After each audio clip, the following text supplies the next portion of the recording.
talking about time.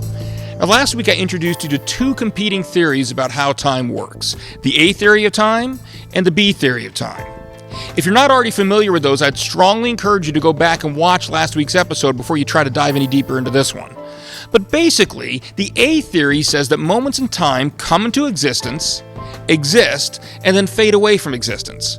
Whereas according to the B theory, everything that we would consider part of the past, present, and future all exists equally. Now, one common objection that's raised against the Kalam cosmological argument is that it supposedly is dependent upon the A theory being true. And if the A theory of time isn't true, then the argument supposedly falls apart.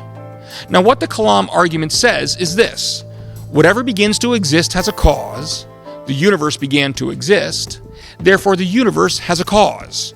The alleged problem lies in the whole concept of something beginning to exist. Now, on A theory, we can easily make sense of this.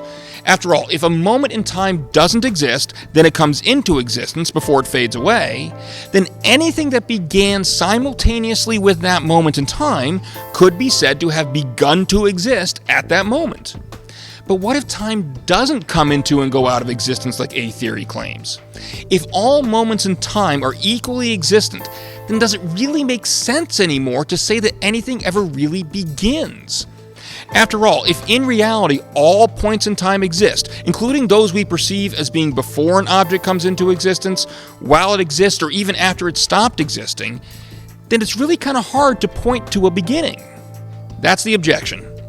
Next week, though, I'm going to explain why I argue that even on a B theory, things can still be seen as beginning to exist. See you then. God bless.